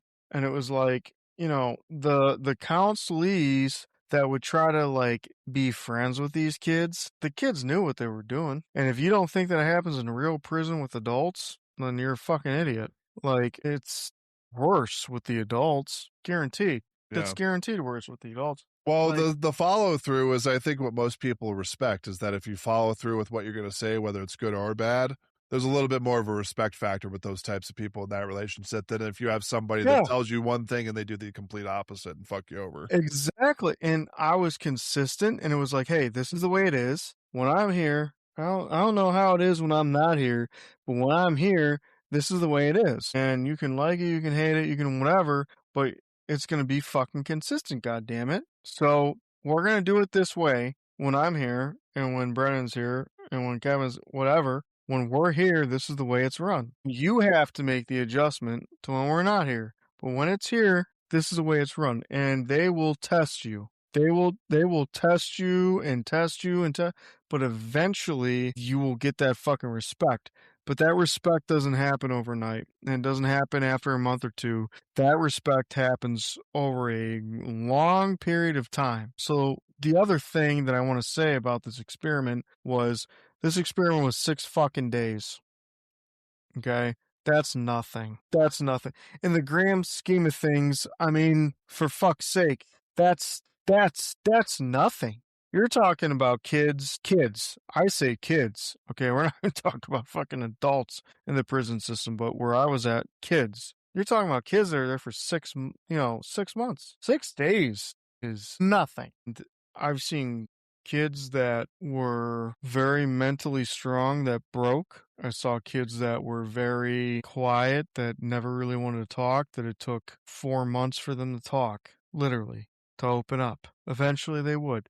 But I will tell you this, those kids can sniff out the staff that were fake as fuck very quickly. They could tell very quickly if you really cared about them or if you were just there for a paycheck. Well, And because unfortunately, a lot of the kids will use the vocal aspect of trying to intimidate, but there's also the nonverbal stuff that can happen too, where they're just Mhm, observing. So that's where that comes from, I mhm. think. Yeah, 100%. And they, you know, they could tell who was actually there because they cared and who was there for the paycheck. And if you were there for the paycheck, you weren't going to last there very long. And I was not there for the paycheck. Yeah, I had one of the questions I would love to ask the people that were involved in this experiment, whether they were a guard or a prisoner, because it probably happened on both sides. What you're talking about is like, who can I fuck with, who can I can't? mhm. And I wonder what their answers would be. Like if you line them all up side by side, if you had the guards, however many there were over here, had the prisoners over here, and asked each one down the line on their respective sides, hey, which person could you fuck with and push the envelope a little bit more with, or which ones were you scared of to do that? You know what I mean? It would be an interesting conversation. Because then you're getting It into the would whole be. personality and the psychology aspect of who are really affected, who wasn't affected at all, and who's somewhere in the middle. I think that would be an interesting commentary between those people I mean, that would be interesting. and their general outlook on each individual that they had to answer to or not answer to, depending on what side you're on. 100%. And that would be interesting. Um, the thing that I saw from that documentary, at least from the film that we saw, none of the guards hit the prisoners and none of the prisoners hit the guards. I'm gonna tell you right now, that is not how that shit rolls. Guards get hit. You can talk to Brennan. He's been hit, choked out, and almost got really fucked up because of him. Um, it was not great. And on the vice versa, you got guards that'll hit kids, hit adults, whatever. I mean, you like, dude, you're like, my whole thing was like, you're in the system, whether you agree with it or not. You better fucking learn to adapt to it because the worst thing you can do is try to fucking resist. But I think You know what I mean? Like, yeah, I it's, think it poses the question too is that like, since we're talking about different personalities and different perspectives and all that kind of stuff, I think it would be interesting for you guys as listeners to put you guys in this, like, see where you sort of sit on the spectrum as far as a guard or a prisoner. Like, which one do you feel more yeah, comfortable with? I think that's an yeah, yeah. interesting question. And I'll sort of pose it myself. I would want to be the one controlling the ship. I Controlling the ship think is I wouldn't wanna listen, dude, I don't yeah, really like to be told what to do. I don't really sit well with that, and it's not because of it's not because of like a because I don't want to look like a bitch. It's just because it's not how I'm built. mhm, I'm very into having control over my life. That's why I'm agnostic. I don't think that anything has really anything. I mean, I think there's something above me, but I do also believe that I have free will and the ability to do what I want to do and live how I want to live. I don't mhm. think I would do well as a prisoner. I think if anything, I would probably be the person revolting. There's no way I would just go with it. It would be really tough for me. It In would that depend scenario, it now would depend on if it was a real world scenario where there were like dire consequences and I wasn't just playing a role for 14 days, it would be a little bit different. But in that yeah, scenario, like, I definitely want the control. if someone's like, "Hey, you're gonna go to fucking court and possibly get another 6 months," Right. yeah, you might I think I'll just You play might ball. dude, that's the best thing you can do, honestly, is, like, I've seen kids that just fight it and fight the system and fight it, and they end up being there longer than if they would've just, like, because at the end of the day, they end up doing it anyway. Right. That's the thing. They either end up doing it anyway, or they get kicked out and they get sent to a place that's way worse than what we were. I mean, we were literally the best goddamn placement that you could go to. That wasn't gonna fuck with you as long as you did. Like, we really prided ourselves on rehabilitation, not causing any more trauma because these kids already have trauma. They got enough trauma. They don't need any more. And like really, really, really, really, really, really doing the, rehabilitation, getting them into and, I think the hardest thing for me to accept, which I had to accept this when I was coaching in the hood, the biggest thing you got to accept is the fact that you're not going to save every kid. And that sucks. Yeah, That, no, it does that, suck. that, that, That's the hardest realization to come to is that you're gonna put effort into somebody that might not come out the other Yeah. side, and that's okay. Yeah, dude, like, you can say that's okay, but when, like, you get to know these kids and you're talking to their parents and you're talking to them every day and you're working with them every day and, like, that's your life and, like, that is very hard. Not saying Like, anything is it's okay with that kid no, yeah, no, taking I one know what route you're saying. versus the I other. know yeah, no, it's All I'm very hard saying to is that see. all you can do is put forth the effort, Yeah, and I think both of you and I can agree, and I think probably a lot of people would agree that everybody has the ability to do what they're gonna do. You can give mhm, somebody direction, you can give somebody the ability to do something, the monetary aspect, all of that kinda stuff. If they don't wanna do the work or they don't wanna put forth the effort, that's not yep. necessarily your fault, and it shouldn't be handled as your No, no, fault. no, no. It's not. It's I never took it as my fault, But, but like, you what's can't take it very you can take it personally, but you can't be if you genuinely try to do what you could for said person in that predicament, mhm. you can at least feel somewhat good about yourself that you tried. 100%, but it's still hard to watch that, especially when it's a kid. It's hard to watch that kid make that bad decision and see them fail. And like, you know that they have the capability to change, to do good, to make the right decision, but they just fucking choose not to. Like, it's just so hard to see them self destruct. And then after they realize they fucked up, they want to talk. And it's like, you're just having the same fucking discussion over and over again. That's And a there's a hard place to kid there's that a hard place to there's be a that there's a that if it's not making a change, then yeah. how far do There you really there's wanna take it? there's a kid, but as a professional, you gotta take it as far as you can. Like, there's But a that's my kid that point is that there's a point of no you've return with some people. yeah. That's just how it Yeah, happens. yeah, 100%, and, like, there's a kid that you have heard Brandon and I talk about that I'm not gonna mention right now, but, like, he's currently well, I haven't worked there in almost a year, and I have gotten calls from this kid, and I've talked to him, and he still is not making the correct decisions, and he's his own goddamn worst enemy, and I have told him now that, I will help him, but only if I hear good results from Brennan and other people on the floor, which he's not on the floor anymore because he already fucked up big time. So he's on Gen Pop floor. So I probably won't hear from him. But I told him before that happened that, like, you need to do these 3 steps. And if you do these 3 steps, then I'll make sure that A, B, and C happen. But I'm not doing anything until you prove to me that, you're going to make a conservative effort to do this shit. And it wasn't anything very difficult or very hard. It was just consistency.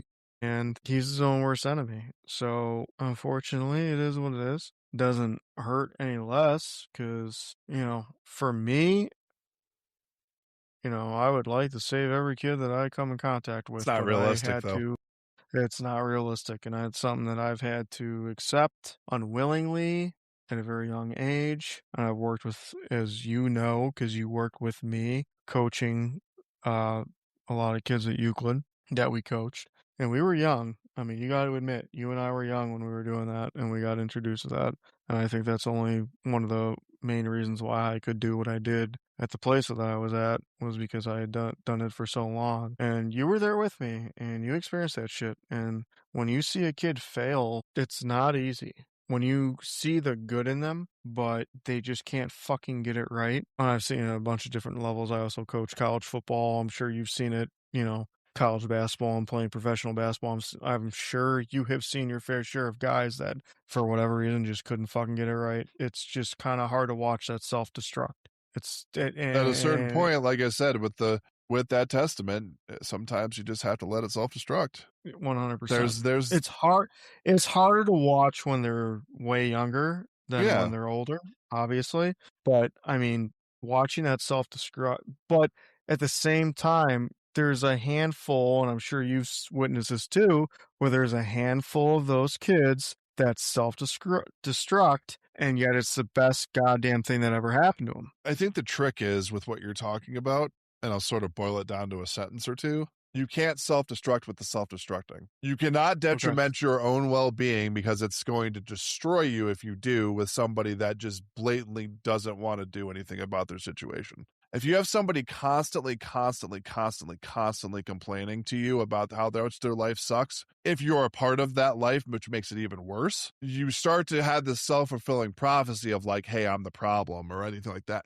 Well, that's almost like marriage Well, relationship that's what I'm stuff. saying That's is like that all that's of it sort of encompasses the same thing, though, is that if you have, uh, because there are some people keep it very objectively based when they deal with kids and like forming youth and reforming youth and all that kind of stuff that you're talking about.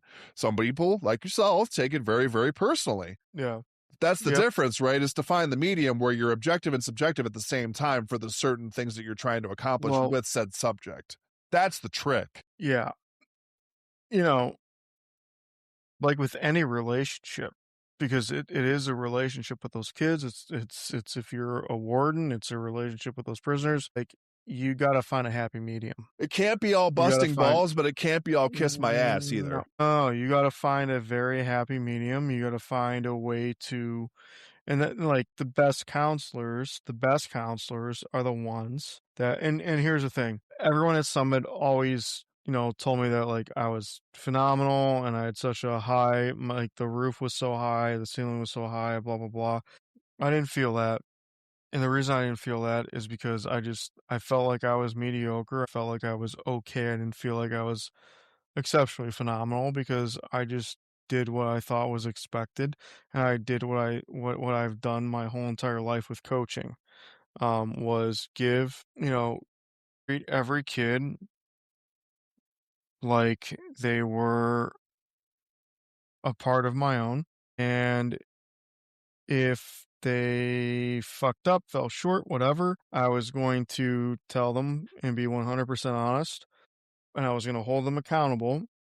But and here's the thing that a lot of coaches and people in that system forget is that if you're going to take a kid, okay?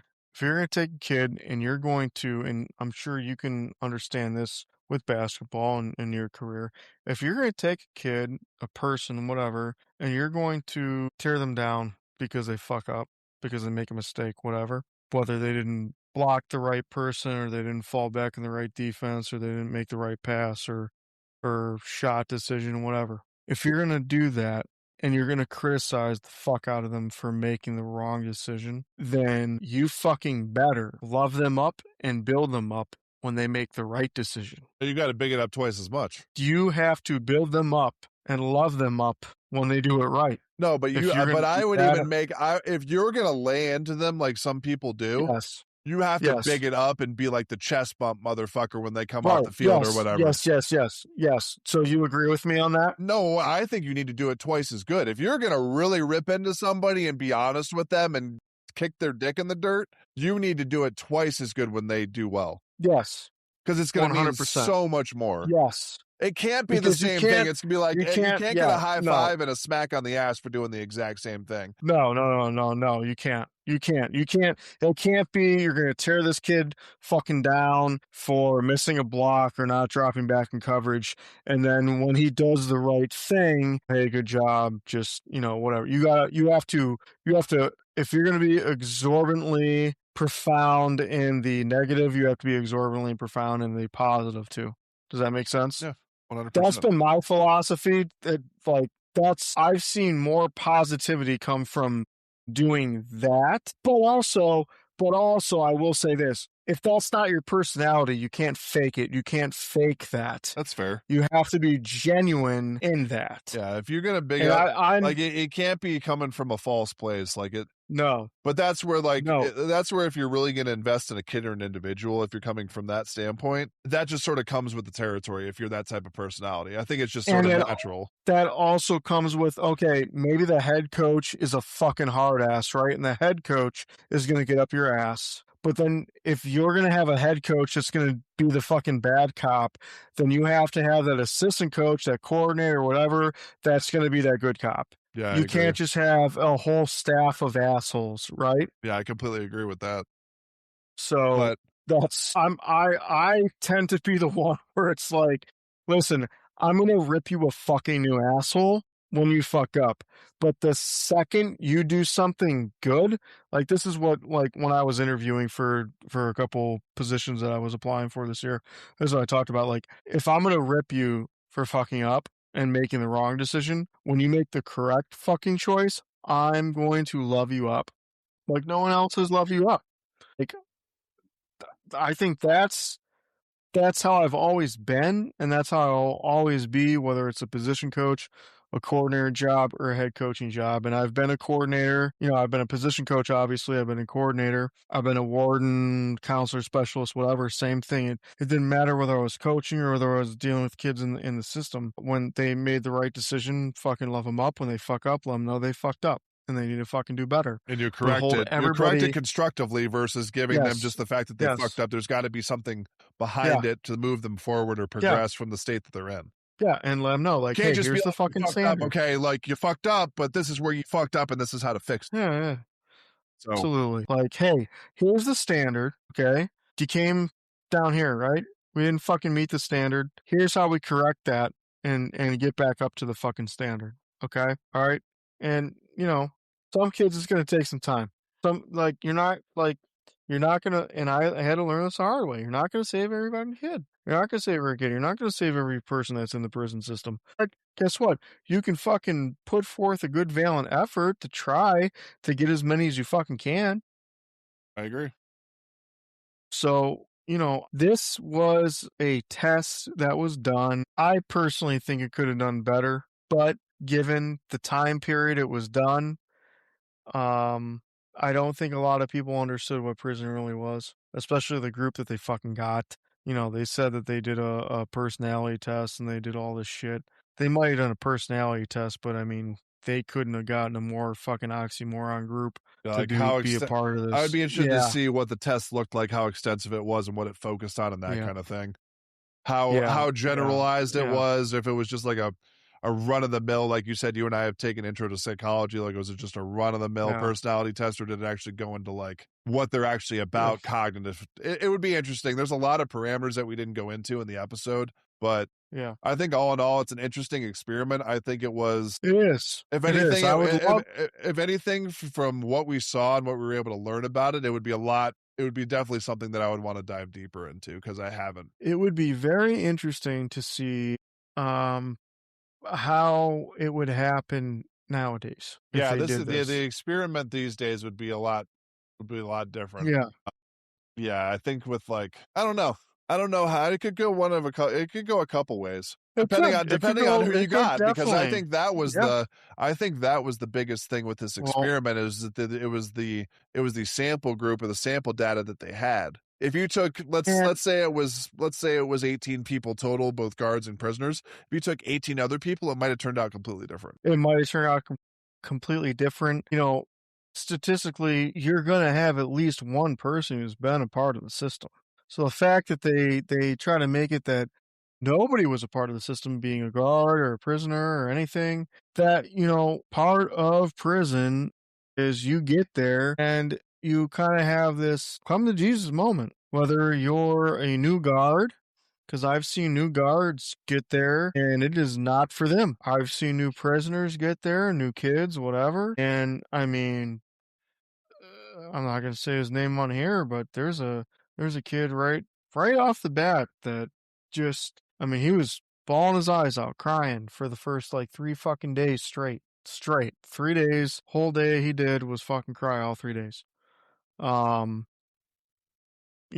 his phone calls are very important to him, like most of the kids. Phone calls are very important to them, but it's just something it's tough, man. I think it's all based on the Everybody's personality. different. Like I said, if you took 18 different people and put them in, you could take the But same yeah. personality test, just take I a mean, different sample group from the you sample group that you had, put 18 fresh people in there and do the experiment over again, it would be different in some form or fashion.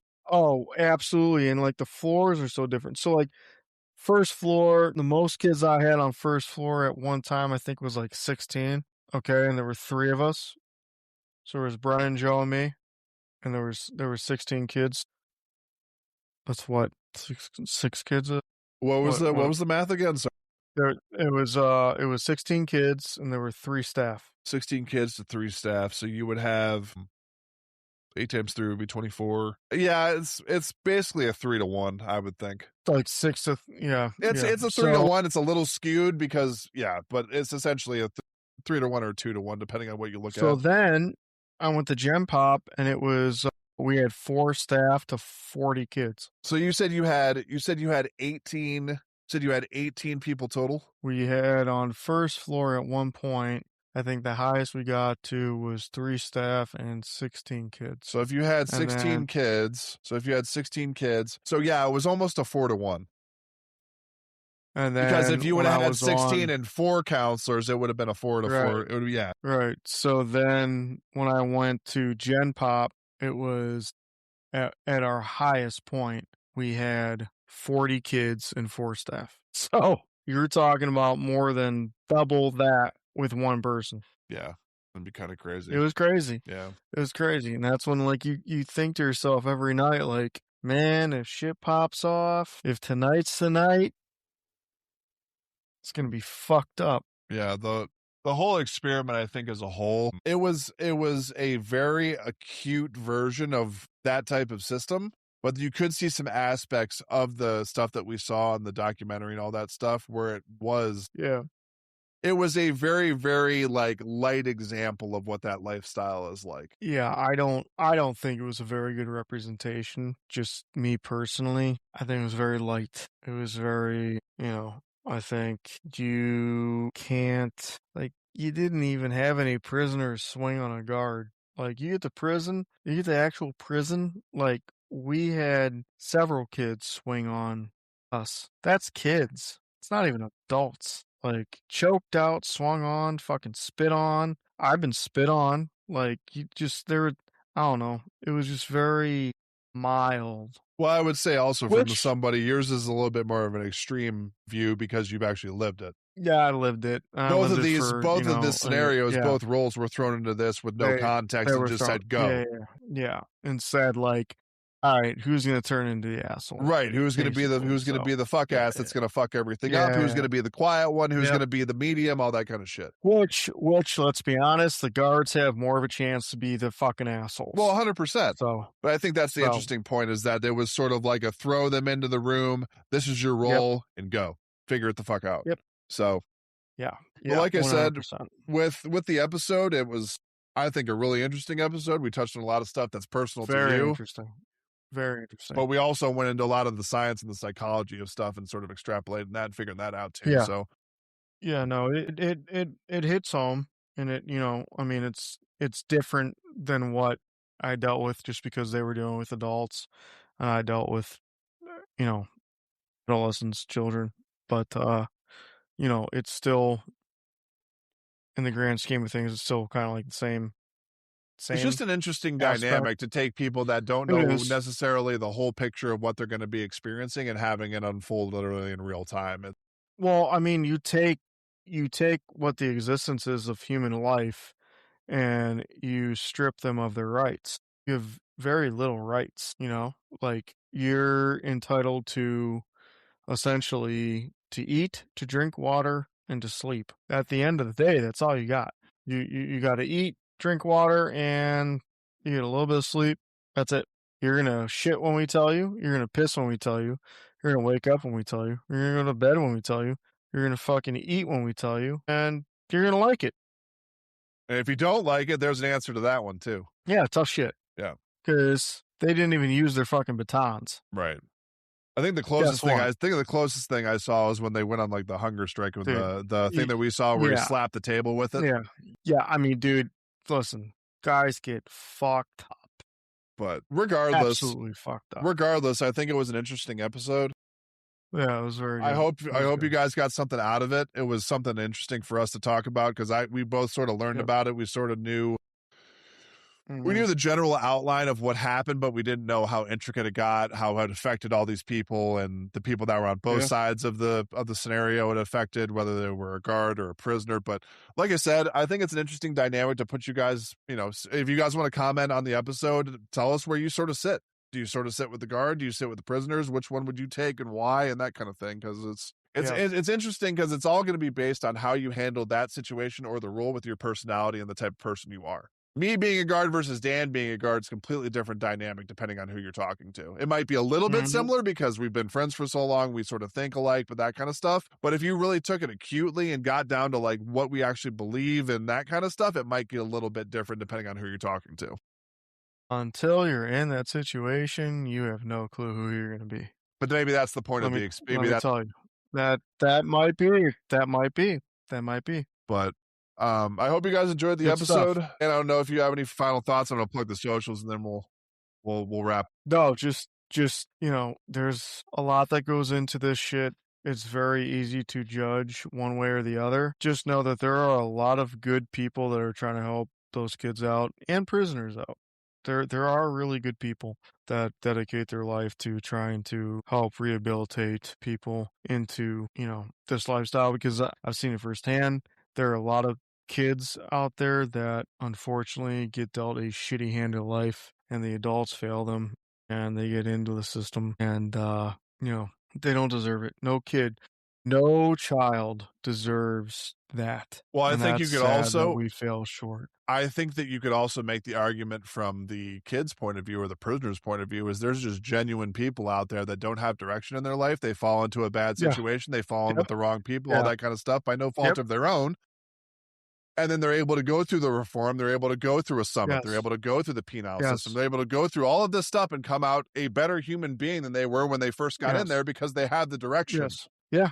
Yeah. Like there's a lot of success stories out there and you just again, it bothers the ever living fuck out of me because I got told when I first took that fuck. I got told when I first started coaching with Jeff, you're not gonna save every kid, and I want to save every kid. It's hard to watch a kid self-destruct.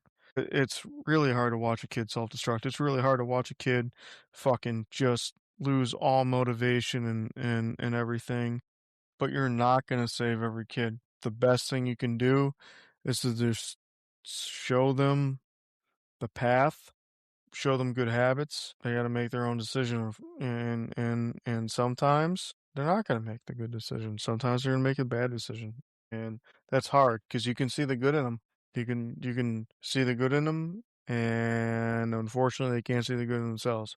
But there's a lot of good success stories out there, and I got a lot of kids out there that hopefully one day we can have on this show that I could talk about that because I think it would be very good for other people to hear their story and to hear their success and to hear what they had to go through and the trials and tribulations of going through the placement system and the good parts and the bad parts and all that stuff. So So if you're going to come out of a this will, situation like that where you're put into that environment, you're going to go through some things that are going to change you as a person. I think that's just a fact. yeah, Whether it's good, 100%. bad, and So different, it's going to change you and make you either a better or bad person, but dude, you have listen, full it's control over that mm-hmm, dynamic, I think. mm-hmm, That's what a lot of people forget is mm-hmm, that I fervently believe that you have control over your own destiny and your own life yeah, to a certain degree. There are maybe some things yeah, that are aligned that you can't change, but you can at least alter the perception of how you get to those get to those instances. mm-hmm, Like I said, mm-hmm, great episode. I hope you guys enjoyed it. Make sure to comment if you guys have any kind of ideas because we're still looking for ideas. We're sort of like coming out the top each week. He and I sort of take turns in what we're going to do as far as episode content, but this is one that I came up with. I thought it was a really interesting conversation. We've sort of fleshed out as much as we possibly can with this, and we've gone down a couple mm-hmm, rabbit holes too, which is always cool. If you guys are unfamiliar, I forgot to plug it at the beginning of the episode. We do have an X account and we do have an Instagram account. It's just @obscurecast.com or @obscurecast rather for the handle if you're doing it on X.com or Instagram. So we hope you guys enjoyed the episode. Like I said, like, comment, share. We're also on Apple Music as well as Spotify. So if you can't listen on Spotify, you can't listen on Apple. We're on both platforms. So that should line up at least for most of, if not all of you. But like I said, we'll see you guys on the next yep. episode. And thank you guys so much for listening. We appreciate it. We'll talk to you guys later. See you guys.